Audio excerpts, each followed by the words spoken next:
Hi guys, welcome back to Coding Blocks Junior, and I'm Simran, your mentor for today. And today we're going to be doing a little comparison session between Thunkable and MIT App Inventor. So MIT App Inventor and Thunkable, both of these are block programming platforms and for app development. And what is block programming? Block programming is where we design an app, and in the coding part, we actually connect the blocks that are there for the components and we make a sensible code out of it.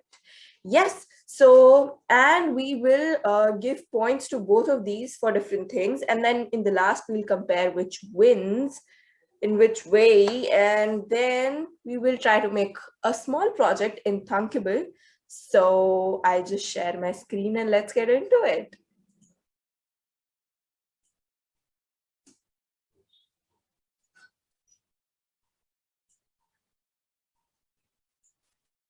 Okay, guys. So this is MIT App Inventor in the start. This is what you see when you have already logged in and signed up in MIT App Inventor. So these are all the previous projects that I've done, and it is showing me a list and the date created and date modified. This is the start new project. That is where we can start a new project. This is the trash, and this is login to gallery, publish to gallery, and this is the projects where we have, if we click on project, we'll be able to see what is there. So my projects, that is the list that we are seeing right now. Start new project, that I just explained here. Import.ai files from my computer. So if I have a.ai files of any project in my computer, I can upload it here and then edit it. I can import from a repository, and then I can export all my projects, etc. This is the connection where we can connect with the live app of MIT App Inventor. We can connect with USB, and we can have emulator. This is build, in which we can build .apk files of our app and install it. This is settings, and help is where we have all the documentation of all the components, etc. Okay, and this is the account that I've already logged in. So as you can see, all of these projects are connected to my account, since I have logged in with my account right now. Okay, now let's go to Thunkable for comparison. So this is Thunkable. So this is what you will see right when you sign up and log in Thunkable. So same as MIT, it is going to show you your previous projects. So these are all my previous projects right here. And this is this is where we can create new projects. And as we scroll down, we have all these sample projects that they have, which you can edit by your means. And if you want to use them, you can do that. And we have another thing, which is where we can, if you want to search a project, we can do that. So that is that. But as you can see here, it is all of my projects are public, so everyone can see my projects. But in MIT, it was private, and if I want to do the private projects in Thunkable, I will need to upgrade to Pro Thunkable. That is, I'll have to pay some amount. So 1 point for MIT for having private projects. So it is 1 versus 0 now. Okay, so now let's try to make a new project and see what type of screen we get. So start a new project. I will just type the name as YouTube space 1. So as you can see, it is not allowing me space. So basically MIT App Inventor doesn't allow space in your project name, and it will just put an underscore of the space where you have put space. So we got it. Okay, and when we click on it, we'll get the project right here. So this is the screen of MIT App Inventor that we get when we make a new project. So this is the palette. So this is the palette where we can choose any components from these lists. This is user interface, and we have more. So we have user interface, we have layout, and then we have media, and drawing and animation, maps, sensors. We have quite a lot of lists of sensors, and we have social, storage, and we have databases. And then we have extensions, where we can put extensions of extensions like public image classifier, public voice classifier. In experimental, we have the Firebase DB, and we have Legos. I know, Legos, right? In MIT. Okay, so this is MIT, and in here, if you can see, so if I put my screen right here, this is the properties. Basically, this is where we can edit our components. So if let's say, if I put a button over here, so I'll be able to edit the properties of the button, that is text, default color, background color, font size, font type, interface, height, width, etc. And we can have an image in a button also. So this is right here, and we have three options of the phone size, of the size we get in display. So we have phone size, tablet size, and monitor size. So if you want to use any type of size, you can use that. And let's move to Thunkable now, right? So this is Thunkable, and if I want to create a new project, I will click on new project, and then I will type in the name. So it is allowing me spaces, but since it has to be public, this category is where you can put keywords, so that if you want to make a really cool project and you want others to use it, you can have keywords. So anyone who will search a project, and if you have the keyword right for it, he or she will be able to use your project. Okay, so we will create right now. It is going to process, and then it's going to open. Okay. Okay, so this is the screen what we get when we create a new project in Thunkable, right? So as you can see, the UI is a little complicated, and so MIT. So if you want to compare points of Thunkable and MIT now, MIT was 1-0 because of the private thing, and then MIT gets 2. MIT, so it is 1-1 now because it allows space, right, in the name. So it is 1-1 right now. But in UI, I will give MIT a 1 point because it is simpler and we can easily understand what is going on the screen. But right here, we have to put my mind at it and see what each thing is, right? So this is going to be 2-1. So 2 versus 1. So, okay. As you can see, this is the component side. Whatever component I add from this is the palette which I had in the MIT App Inventor. So in here, we can see all of the components that we want to use in our app. And this is the design part. So as you can see, the designing in Thunkable is quite vast, and we can edit a lot of things in our design. But since it's like if we are going for a beginner level, then a beginner will not be able to understand most of the things that they are in the design. So simple, in we have background picture, background color, resize mode, alignment, and margin, padding. So what is padding? Padding is where in a box, if you are going to trying to put things, and if you want to create a barrier, kind of, let's say you have packing a glass in a box, so you want the glasses, so we put newspaper etc in it so that they don't clink and break. So that is what padding is. And then we know what a border is. We have styles for borders as well.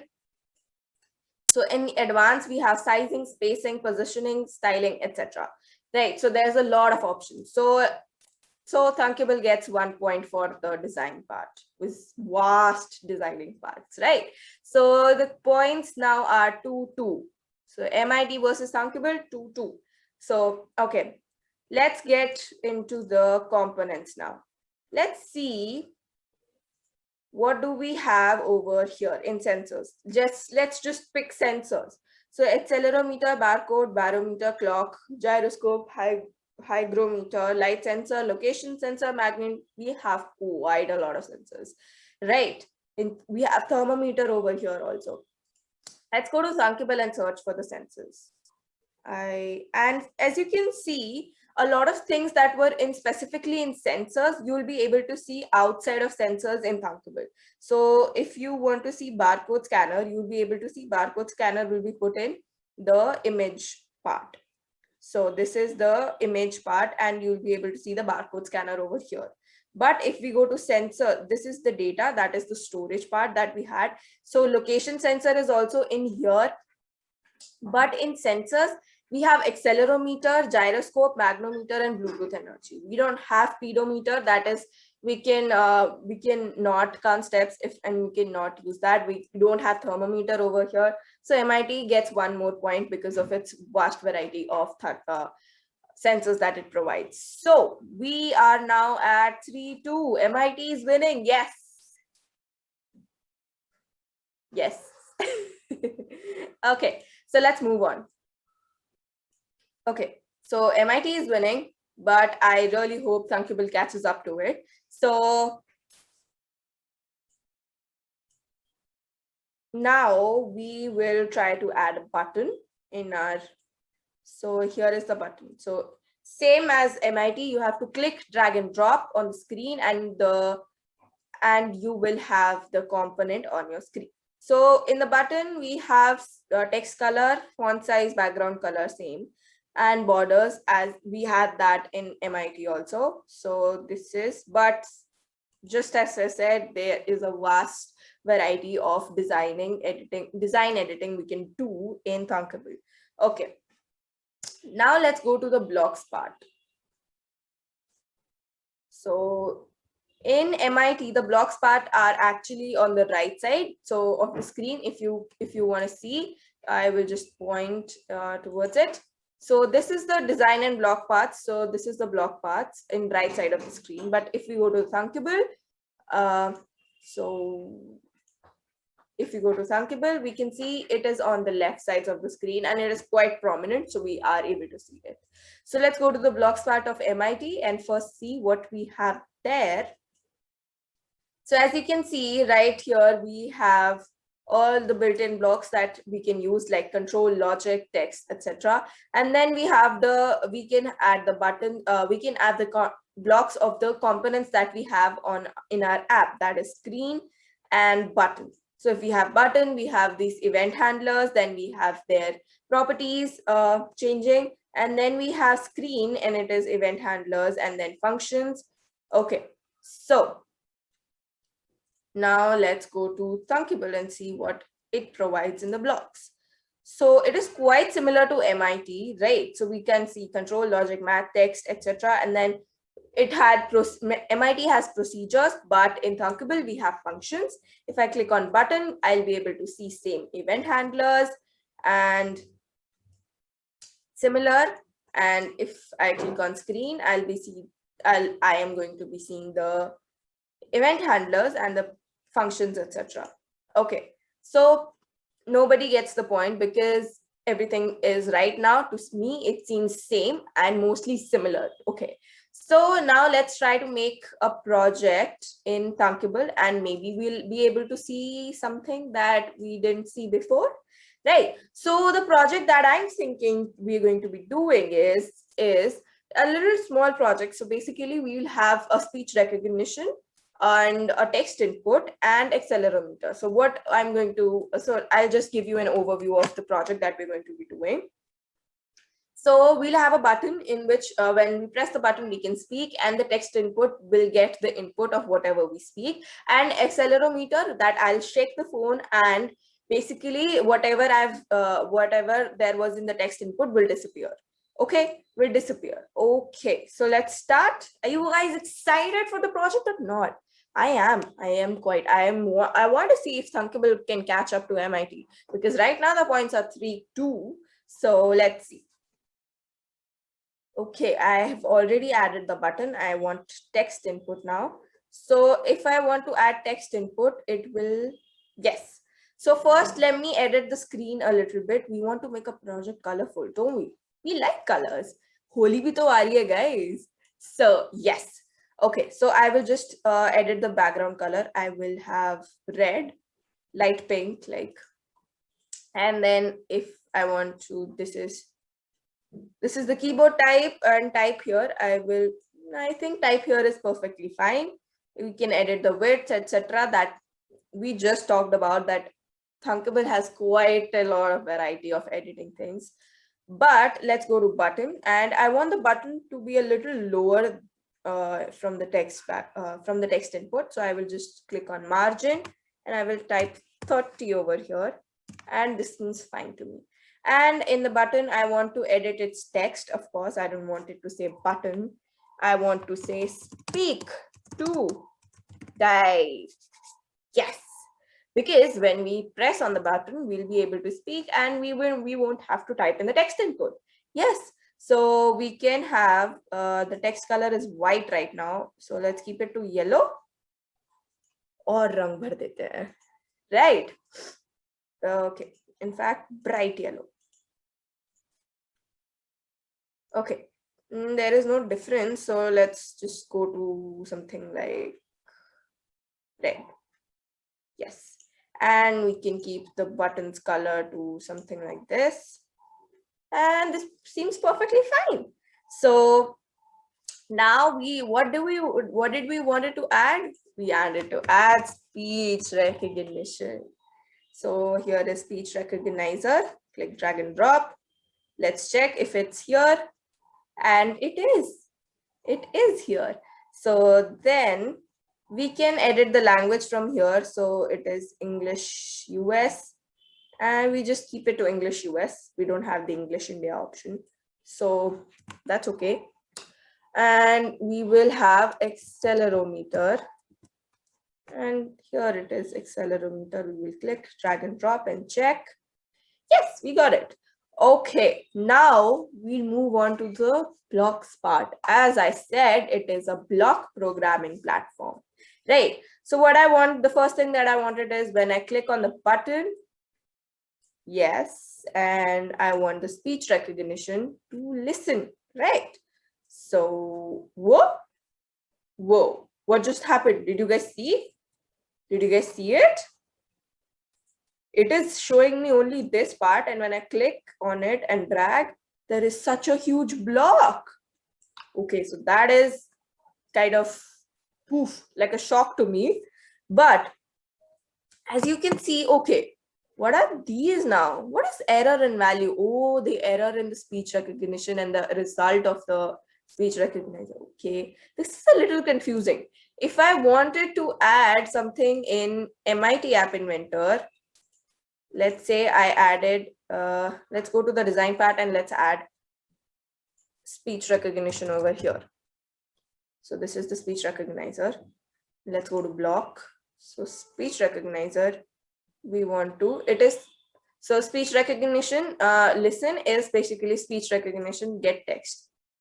See, this is so simple and I'm able to see, and dot get text is much better because I know now that get text means when I'll speak, it will get the text, right? So I think this is, and this didn't come as a shock to me. This was the same block as here. It is not a huge block. So obviously so much better, and MIT is so simple. So MIT is getting one more point, guys. And I hope you understand. Like seriously, this is such a huge block, right? This is such a huge block. And over here, this is such a small block. And I got so much shocked. So anyone who's a beginner will get confused about what this is. And another thing I would like to point out is that if a person, so can you see this block is disabled? So the first time, in fact, I even tried to make a project, and the first time my students also tried to make a project, they got so much confused why this block is disabled. So this is just a blank block. This is where we will get the other block to, where we get another block and we'll connect it here. And it is like simply, it's just blank. Just think of it as blank. So I know it is confusing, right? In MIT, for the blank space, we actually have blank space, right? So MIT is getting one more point for this, guys, because MIT is so simple and easy to understand. So the point score is now 4-2. Okay, so now next thing that we want to do is we want to add text input. I want the text to change. As you can see, here we connected. Now you will think, what is this part, right? Why do we have this? Why do we have this? This is actually just where you can connect. We want the text to change to what? We want the text to change to the result we actually get. So that is the value part. So we will connect the value block to here. So you can think of it as actually a blank space again. I know, a little confusing. I know it is. So that is why MIT gets the point. Now you know. Okay. So what else did we wanted to do? We wanted to do that when our accelerometer senses shaking. Yes. We want the text inputs, text to go blank. So this one is going to be here. So this block is actually useful now until and unless. So if I disconnect and if I connect this right now, it's going to be taken as value and not the blank part. So if I don't connect anything over here, it is going to be taken as blank. And if I connect something over here, that is the value or the result of the listen part, we will get the result of the listen part. Okay. Okay. In MIT App Inventor, if I want to connect my app, that is, if I want to live test my app of MIT App Inventor, we can just simply go to MIT AI2 Companion. We can click over. So here is the screen, guys. So this is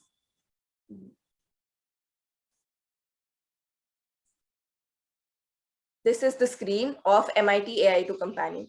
Pretty simple, I know, and it is going to be same. So this is the screen. Okay. And if I connect it, if I want to connect it, I will just go to AI Companion and I will scan the QR code. And I will be able to get whatever I have on the screen of, we added speech recognition and get text, speech recognition and the button. So we're just seeing the button, right? So pretty simple. So we will just scan the QR and we get the thing. Now, if I want to go to the Thunkable and if I want to test my app in here in this live testing, I will again download Thunkable live app, and which shows like this. It is going to be sign in with Google. It is loading, and then I'll press live test over here. It automatically detects which app you are building right now, and it will show you that no, this is not my live testing app. This one is. Now see, it automatically loaded the previous version of whatever project or the previous project. So that is a little confusing because I in fact got confused like what, I didn't put my screen as blue, I put my screen as red. So again, MIT gets the point for the simple and easy to understand app connecting also. So let's test our app. Type here. So we will speak to type. So I will shake my phone and it should go away. Okay. How are you guys? Okay, how are you guys? Guys. Hi guys. See, as you can see, we got the hi guys. Now we're going to be shaking my phone and let's see if the text disappears. Yes, it did.